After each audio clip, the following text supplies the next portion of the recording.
Declaraciones de Ricardo Anaya, por ejemplo, sobre la reforma energética, cuando respaldó en el Congreso la reforma energética, y estas cosas que mucho nos ocuparán para analizar los dichos, porque dicen que en la política, como decía mi nana, que en paz descanse, el pez por la boca muere.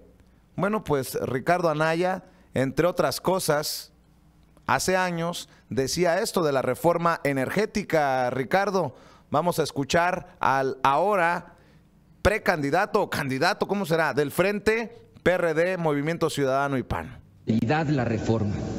Y la historia solo confirmará que hicimos lo correcto cuando la reforma energética se traduzca de manera concreta en inversión productiva, crecimiento económico, generación de empleos, soberanía energética y disminución en el precio de los combustibles, empezando por el precio de la luz. Habremos triunfado cuando la reforma se traduzca en que mejore la calidad de vida de las mexicanas y los mexicanos. Señor presidente, señoras y señores, hemos demostrado que el Congreso de la Unión reúne adversarios políticos. Bueno, las declaraciones de Ricardo Anaya, que seguramente se utilizarán en su contra, hablando a favor de la reforma energética, y yo pregunto si ya el mexicano ve los beneficios, las ventajas de esa reforma energética, o nos sentamos a esperar. Quien ha sido un promotor duro y constante de este frente, de esta coalición Movimiento Ciudadano, PRD, PAN, es Fernando Belaunzarán, a quien le agradezco mucho que nos tome la llamada para hablar sin censura, exdiputado federal por el PRD. Fernando, ¿cómo estás? Muy buenos días. Muy buenos días, Vicente. Encantado de estar contigo, con tu auditorio. Siempre es un privilegio hablar contigo. A ver, Fernando, ya sacaron candidato en el frente, Ricardo Anaya, el presidente, expresidente nacional del PAN. ¿Cuál fue el proceso para elegirlo? Mira, no es exacto. Todavía no tenemos candidato. Es cierto que no fue el método que quizás me hubiera parecido idóneo. A mí me presenté yo una carta con algunos otros miembros que eran algunos del PAN, otros de Movimiento Ciudadano, otros sin partido. Presentamos una carta en la cual pedíamos que hubiera entrevistas, debates y encuestas. Abierto, un proceso más abierto. ¿Qué fue lo que quedó en el convenio? Quedó en el convenio que el candidato presidencial se iba a decidir por el partido, digamos, más fuerte electoralmente que las elecciones. Es claro que de la alianza el partido más fuerte es efectivamente el PAN. El PAN elegiría, de acuerdo a sus reglas, al candidato presidencial, y el PRD haría lo propio en la Ciudad de México. Así fue, digamos, el acuerdo final. Todavía hubo algunos jaloneos en el final para que pudiera o no competir Miguel Ángel Mancera como candidato. Él finalmente decidió no hacerlo, puesto que pues sería competir, digamos, en la cancha del PAN, porque así quedó. Entonces el PAN, Fernando, ¿se le humilló a Miguel Ángel Mancera?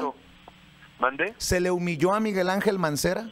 No, no diría eso. Más bien yo creo que se desperdició la oportunidad de pues darle se desperdició sí una oportunidad de hacer un proceso más abierto. Hubiera estado bien que estuviera Miguel Ángel, pero yo creo que Miguel Ángel es uno de los promotores del frente. Quedó, en mi opinión, fue bien reconocido en ese sentido, y a mí me hubiera gustado que pudiera haber participado en el procedimiento. Eso creo que hubiera sido lo ideal. Sin embargo, habrá un procedimiento y están apuntados no solo Ricardo Anaya, sino el senador Romero Hicks, que fue gobernador de Guanajuato, Luis Ernesto Derbez, que fue canciller y secretario de Economía, está también Ernesto Rufo, que fue el primer gobernador de oposición del país. Hay varios candidatos o precandidatos que, si cumplen los requisitos de la convocatoria del PAN, pues se registrarán y habrá una competencia. Eso no es lo ideal, pero es mucho más democrático que el dedazo del PRI o el autodedazo en Morena, ¿no? ¿Y no es un autodedazo lo que hace Ricardo Anaya? No propiamente, porque va a haber una contienda interna, y va a haber una contienda interna entre precandidatos creíbles, porque te estoy dando nombres de gente que ha sido gobernadora de sus estados, que tiene un papel relevante, que seguramente se registrará, como han dicho, en este proceso del PAN. Tampoco estoy diciendo que sea el mejor de los procesos, estoy diciendo que a mí me hubiera gustado uno más abierto, donde hubiera podido participar incluso candidatos o candidatas ciudadanas. Eso lo dije en el momento, pero sin embargo reconozco que la complejidad de esta negociación, que se decidirá, insisto, de acuerdo al proceso, a los estatutos de este partido, que ha sido importante para construir el frente.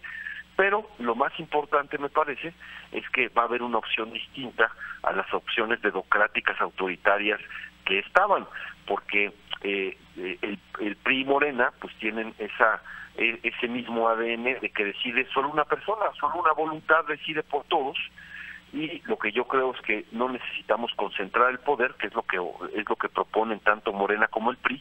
Concentremos el poder en el presidente, en el que vaya a ser, ese es el salvador que va a resolver todo, una voluntad suprema por encima de las instituciones, que sea magnánima y justiciera, pero eso es lo que nos ha traído impunidad y corrupción. Yo lo que creo, junto con muchos otros, es que lo que necesitamos es distribuir el poder, ponerle controles al poder, y eso es equilibrios, contrapesos y mecanismos de rendición de cuentas con participación ciudadana. Y lo primero que propone el Frente es cambio de régimen, es decir, quitarle todo el poder al presidencialismo. Ya no va a ser el presidencialismo exacerbado, sino un gobierno de coalición que necesita mayorías estables en el Congreso, que tiene que ser forzosamente plural y que tiene ya un contrapeso incluso desde su composición, desde su mismo equipo, porque el jefe de gabinete ya está el compromiso, tendrá que ser de un partido distinto y nombrado por el Congreso. Y entonces, pues bueno, ¿qué es lo que queremos? Concentración del poder que ha generado impunidad y corrupción, o distribución del poder para que realmente haya una vigilancia real sobre el manejo del dinero, el manejo de las políticas públicas, etcétera, ¿no? ¿Qué piensas de la candidatura o precandidatura de Ricardo Anaya?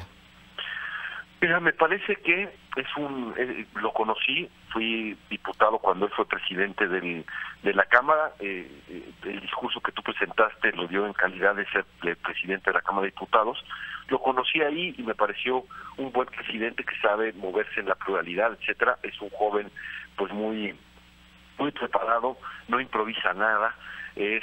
Además es muy elocuente, es buen orador y es buen polemista. Por eso yo creo que hubiera podido ganar un proceso interno incluso más abierto, porque sé de su capacidad. Y creo que su primer reto que tiene es legitimar esa candidatura, ¿no?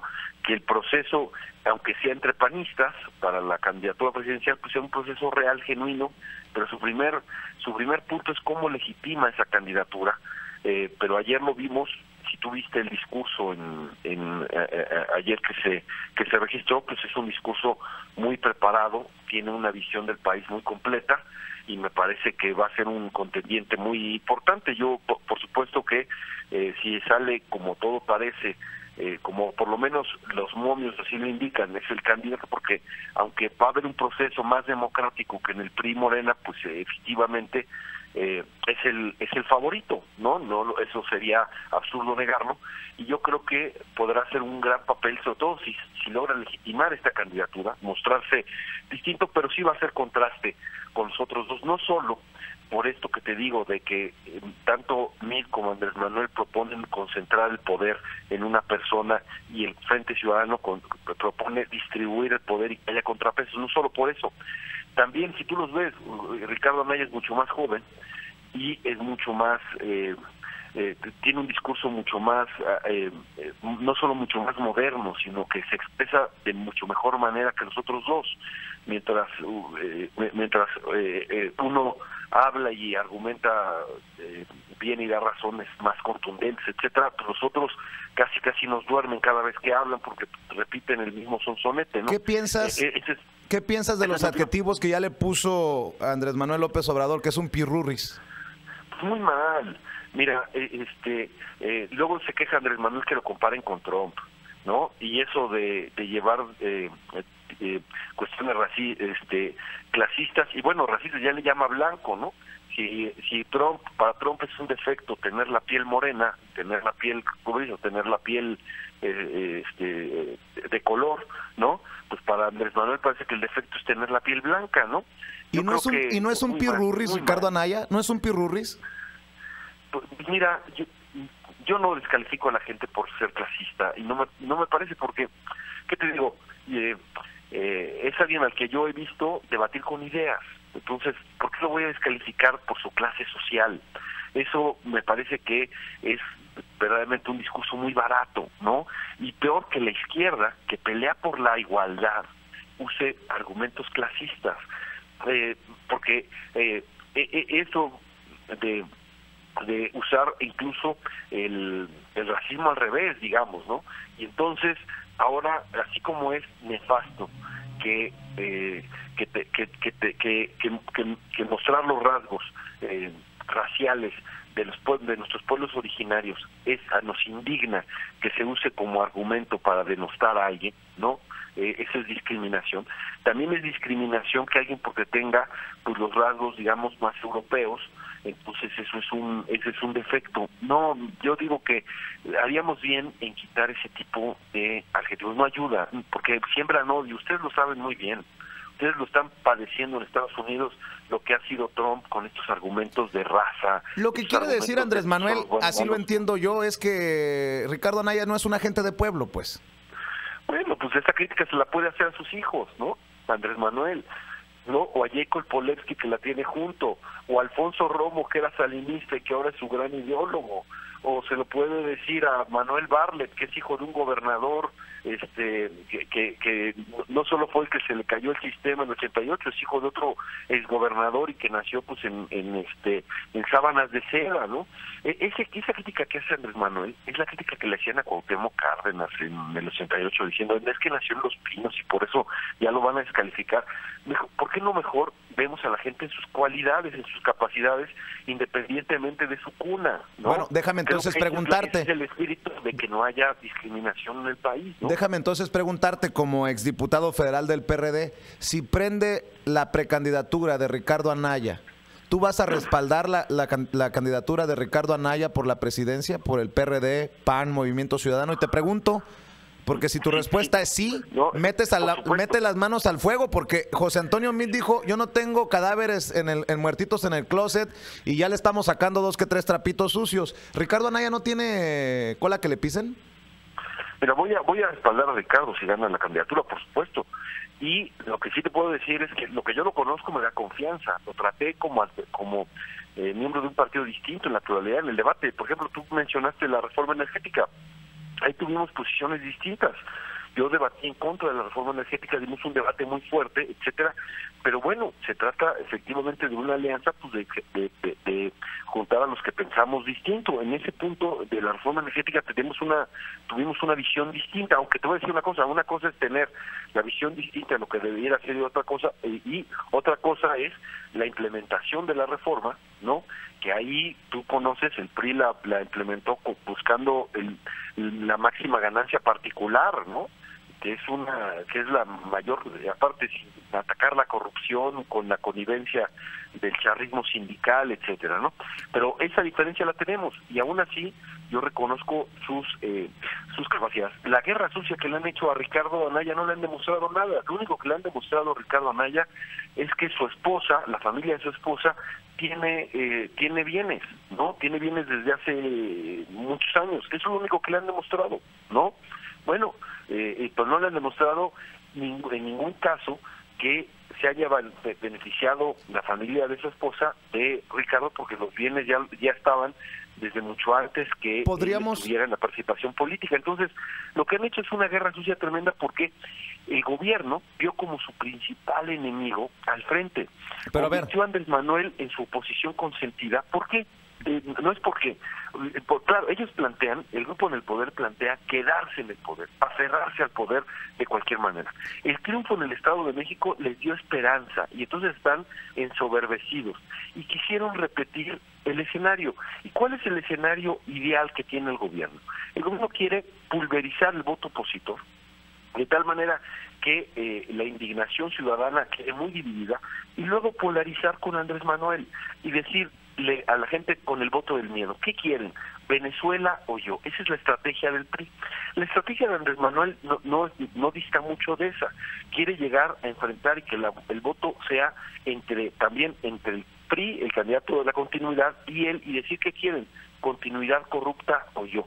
El frente que estamos haciendo, este frente amplio, frente que le llamamos al principio ciudadano y que ahora es al frente, por México al frente, esta gran coalición les rompe el esquema a los dos. Primero porque conjuga el voto opositor. Segundo porque se plantea estar en la oposición y el voto del miedo no le funciona. Pero a ver, Fernando, explícanos bien esto del frente, porque todavía no me queda claro. ¿Cuántas veces hemos platicado? Y a mí me parece una vacilada que alguien del PRD esté defendiendo a un personaje del PAN con los 12 años de gobierno del PAN. O sea, ¿con qué cara? Oye, viste, ayer, pues es unos puntos interesantes. Ve la primera plana del Reforma del día de hoy. Lo que empieza Ricardo Anaya es una crítica a sus gobiernos. Hace una autocrítica importante. Bueno, y dice, no puede ser de otra manera, porque Calderón le está dando hasta por debajo de la lengua, ¿no?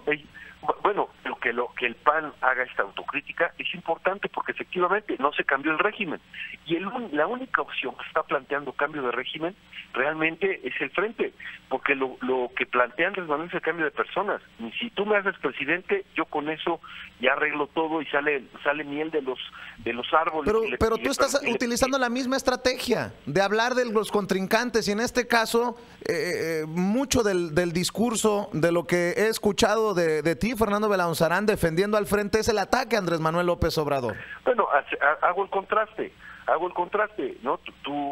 Y creo que es importante que los escuchas puedan conocer estos contrastes. Pero la propuesta del frente, te lo digo, es el cambio de régimen, es el que está buscando que haya gobiernos de coalición y por lo tanto que haya corresponsabilidad en el gobierno.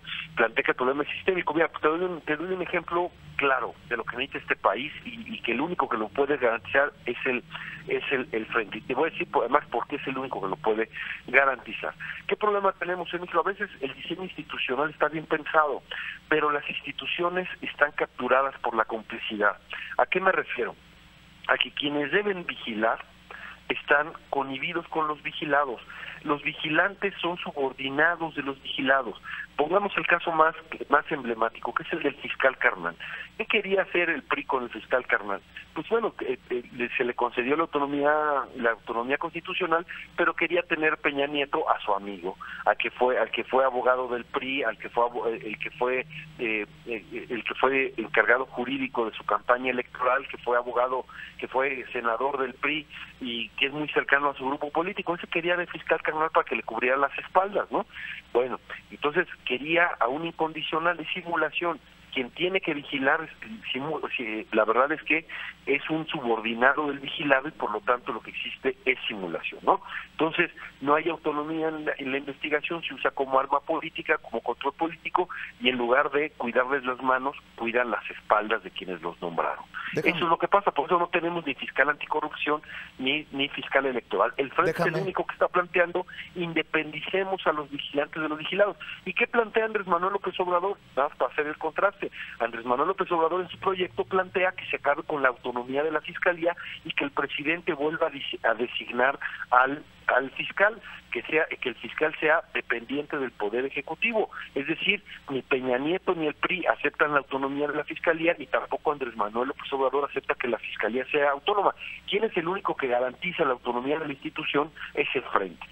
Por eso creo que vamos a ser muy atractivos para la sociedad, porque somos los únicos que vamos a decir que no haya simulación. Pero ¿cómo puede ser atractivo para la sociedad, Fernando, que una persona que utiliza el transporte público como tú, porque veo muy seguido en tus redes sociales que utilizas el metro, que puedas defender una candidatura en su momento como la de Anaya, un pirurris? ¿Y a qué me refiero con pirurris?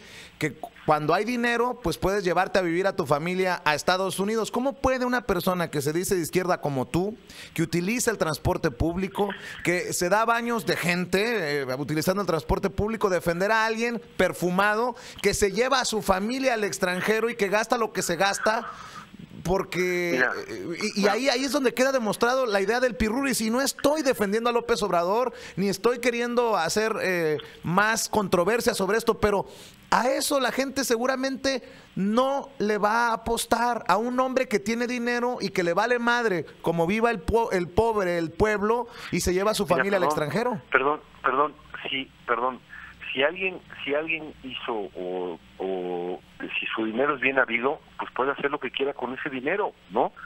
Pero hay cosas legales que son inmorales. Hay cosas legales que son inmorales. Bueno, perdón, lo único que le ha demostrado, después de 23 primeras planas que le dedicó un diario nacional a Ricardo Anaya, luego demostró que la familia de su esposa tiene propiedades, ¿no? Y pues si tienen esos recursos y pudieron darle un año de educación a sus hijos en Atlanta, pues yo la verdad no me voy a rasgar las vestiduras, como no me rasgo las vestiduras por los... Pues déjame hacer una pregunta clave, Si tiene dinero la familia de la esposa, ¿cuánto dinero donó Ricardo Anaya y su esposa para los damnificados de los sismos? Porque yo tengo historias aquí, desde esta trinchera, que paisanos no pagaron la renta un mes con tal de mandar.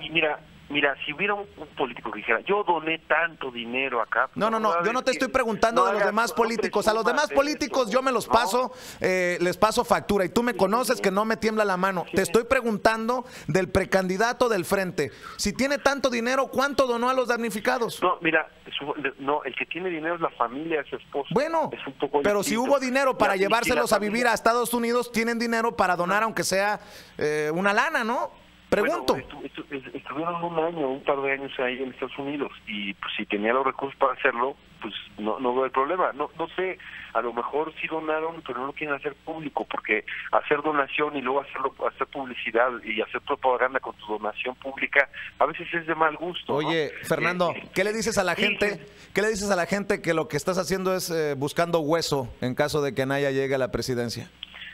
Pues que bajo nivel de debate, ¿no? Lo que yo busco es transformar este país y quiero hacer un giro copernicano a lo que sucede en este sistema. Quiero acabar con el pacto de impunidad, y el pacto de impunidad se arropa, se sostiene por la discrecionalidad tremenda que tiene el Poder Ejecutivo. Por eso quiero acotar al Poder Ejecutivo, quiero ponerle control al Poder Ejecutivo y no quiero hacer esas cosas. Y además quiero que no se militarice la seguridad pública en el país, y tanto el PRI gobierno que quiere sacar la ley de seguridad interior, como Andrés Manuel que quiere hacer una Guardia Nacional con todos los militares y todos los policías del país, quieren militarizar la seguridad pública. Yo me opongo a eso. Vamos al debate, dirás, pero imagínate, estos quieren tener tal poder que quieren que el ejército en las calles sea un método de coacción, de fuerza. Bueno, ya que quieres hablar claro, unos y otros. Ya que quieres hablar claro, explícame por favor cómo el primer precandidato del Frente es el presidente o expresidente nacional del PAN, y la primera candidata del Frente a la jefatura de gobierno de la Ciudad de México es la expresidenta del PRD o presidenta del PRD, Alejandra Barrales. Bueno, ¿y los ciudadanos? Pues no, que el Frente era de ciudadanos. Tienen derecho a aspirar. Van a ir a un proceso, y te voy a decir, vas a ver que el de la Ciudad de México va a ser un proceso todavía más peleado, y el proceso nacionalmente, yo creo que quizás no conozco tanto al PAN desde dentro, entonces no sé, pero de que va a haber precandidatos. ¿Existe posibilidades de que en el PAN hagan arreglos turbios para que Anaya se quede con esa? Porque no lo conoces, dices que no lo conoces desde adentro. ¿Cómo apoyar algo que no conoces bien? No conozco el partido desde dentro, pues no soy panista, ¿no? Pero van a hacer un proceso, y ese proceso pues va a ser muy seguido por la sociedad. La sociedad va a poder fiscalizar ese proceso, porque así como toda la sociedad dijo, es una farsa lo de la Ciudad de México cuando Andrés Manuel designó a Claudia Sheinbaum, y todo el mundo dijo, eso es una farsa, eso es la dedocracia, ¿no? Así fue. Pues es que a la sociedad no la puedes engañar, Vicente. Ustedes van a ver el proceso y ustedes mismos van a ver si es real, si es convincente o no. Pero qué bueno que los ciudadanos vayan a tener otra opción, y una opción para contrastar. Que quieren al que ha estado en la boleta durante 30 años cada 6, porque Andrés Manuel desde 1988 no ha dejado de estar en la boleta cada 6 años. Pero no ha gobernado. Ha sido presidente. Pero no ha gobernado. gobernó la Ciudad de México. Sí, pero no ha gobernado el país. Y ha sido no, bueno, de la que no, mira, dicen que si Andrés Manuel gana, dicen que si Andrés Manuel pierde, se va a ir a su rancho. Y que si gana, nos vamos a ir al rancho todos los demás, ¿no? Bueno, pero a ver, Fernando, tú que hablas de elevarle el nivel al debate, ¿no te parece una basura lo que me acabas de decir? No, ¿cómo crees? No, es un poquito de humor. Nada más que te voy a decir, los que son obradoristas no tienen sentido de humor. Lo tienen que buscar, porque tú sabes, lo primero que se pierde con el fanatismo es el sentido de humor, y no pueden ni divertirse un poco. Pero bueno, está bien. Yo nada más te digo, desde 1988, cada 6 años, religiosamente, Andrés Manuel es candidato y está en la boleta, ¿no? Ha sido presidente de 3 partidos acá, y todavía dice que es antisistema cuando lleva 40 años viviendo del sistema. Pero bueno, como bien escribió hoy Denise Dresser, en su excelente artículo en Reforma, dice, lo que pasa es que a los seguidores de Andrés Manuel no les importa el qué ni el cómo, les importa el quién. Y entonces, aunque diga barbaridades tremendas como esto de que va a amnistiar a los narcos que han asesinado desalmadamente, que son y además lo hace de una manera tan ocurrente, y luego salen... Bueno, pero Fernando, pero es una propuesta. ¿Y cuál es la propuesta del frente? ¿Regresar a la guerra del narcotráfico de Calderón? Estamos hablando de cambiar la política de drogas. Mira, el narcotráfico es un negocio. Si Andrés Manuel mira, te voy a poner el contraste. José Mújica, el presidente de Uruguay, llegó y dijo, es más peligroso y es más nefasto el narco que las drogas. Y por lo tanto, yo voy a regular la marihuana para quitarles el negocio al narco y debilitarlos y poderlos combatir. Y Andrés Manuel propone perdonar a los narcos asesinos sin tocarles el negocio. Porque si tú mantienes la prohibición de las drogas, seguirá el negocio. Y mientras haya negocio, habrá narcotráfico. ¿Por qué? Porque es el negocio más lucrativo del mundo, ¿no? Y esto de que dicen, es que los norteamericanos tienen que bajar el consumo porque no hacen programas, es que no conoce Estados Unidos. Lástima, a ver si le platicas. Estados Unidos tiene la quinta parte de la población mundial en la cárcel por la absurda guerra contra las drogas, y por supuesto que han gastado mucho en programas, pero la demanda de drogas en Estados Unidos no se reduce. Y si vamos a apostar nuestra seguridad a que baje la demanda de drogas en Estados Unidos, nos vamos a quedar sentados. Eso no va a pasar. Eso es una ingenuidad tremenda, y junto con esa ingenuidad le dice, porque ¿qué va a hacer el narco asesino que se ha perdonado? Pues el narco asesino que se ha perdonado va a decir, ay, gracias, me perdonaste. ¿Y quién se va a quedar en el negocio? Pues va a ser sustituido quizás por un prestanombres, o por un cercano, o por alguien, pero de que va a ser sustituido porque mientras sea lucrativo el negocio ahí va a estar. Pero si no tocas la política de drogas y nada más les das perdón, eso es amnistía a criminales. No es la primera amnistía que propone. Te recuerdo que en Acapulco, hace 2 años, Andrés Manuel le propuso la amnistía anticipada a corruptos. Y dijo, yo ya sé que son corruptos, pero cuando empiece yo, borrón y cuenta nueva. No importa lo que hicieron, eso lo dijo. Pero como es el Mesías, pues no importa la barbaridad que diga. Sale una legión de componedores a tratar de decir que no dijo lo que dijo, como Rubén Aguilar con Fox, ¿te acuerdas, no? Sí, claro. Salen todos, no, es que lo que quiso decir, etcétera, y la verdad es que hacen unos malabares muy divertidos, bueno, ¿no? Pero bueno, así es la cosa. Dicen que el pez por la boca muere, entonces, ¿con qué te despides? No, bueno, pues con eso, que Andrés Manuel mantenga la boca cerrada. Ya deja de hablar de Andrés Manuel López Obrador. Les va a cobrar comisión. Les va a cobrar comisión, Andrés Manuel. Creí que te referías a él. No, hablando de sus sobre el frente. ¿Estás de acuerdo perdonar a los que desaparecieron a los 43 de Ayotzinapa? ¿Crees que no merecen castigo los que los quieres perdonar? ¿Quieres perdonar a los 70? Yo no soy la persona para preguntarle, creo que a las familiares de las víctimas, a los familiares de los asesinados, de los desaparecidos, es un muy buen tema para debatir. Qué bueno, ojalá, está bien que se planteen alternativas, pues sean alternativas inteligentes, Vicente, no ocurrencias así bajo las rodillas, pero bueno, está bien, y más en algo tan serio, no creo que los familiares de los 30,000 desaparecidos en México estén tan contentos con que se les... Bueno, ya deja de hablar de Andrés Manuel López Obrador, Fernando Belauzarán. ¿Metes las manos al fuego por Ricardo Anaya? ¿No tiene cola que le pisen? Me parece que es un político honesto, sí creo que es un político honesto, claro. No tiene cola que le pisen. Sí, pues yo no se la conozco.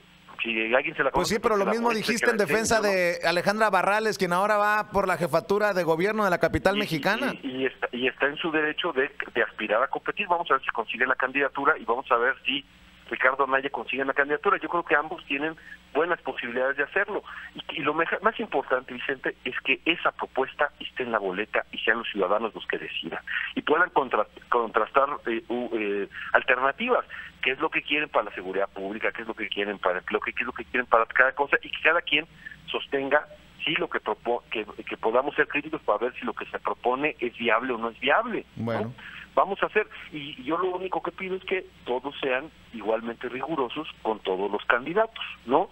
Yo sé que todos tenemos nuestro corazoncito, pero creo que sería bueno ser igual y medir a todos con la misma vara. Medir a todos con la misma vara es el primer paso de la congruencia, de la consecuencia. Bueno, déjame medirlos a todos con la misma vara. Ponme a Ricardo Anaya para debatir un rato, ¿no? Pues no soy yo quien lleva su agenda, pero yo creo que estaría encantado de platicar contigo. No hay ningún problema, ¿no? Como seguramente Andrés Manuel está encantado de platicar contigo y Miguel estará también, pues es lo correcto en una campaña, ¿no?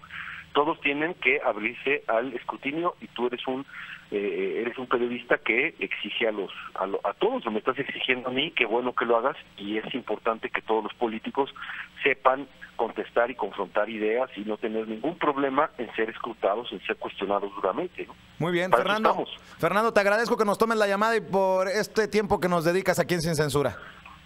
Encantado, Vicente, siempre será un placer. Sale. Fernando Belaunzarán, exdiputado federal del PRD, defendiendo a un frente que sigo, y le doy mi opinión honesta, sigo sin entender, sigo sin encontrarle pies ni cabeza. El PAN se queda, pues, con la candidatura a la presidencia por el frente.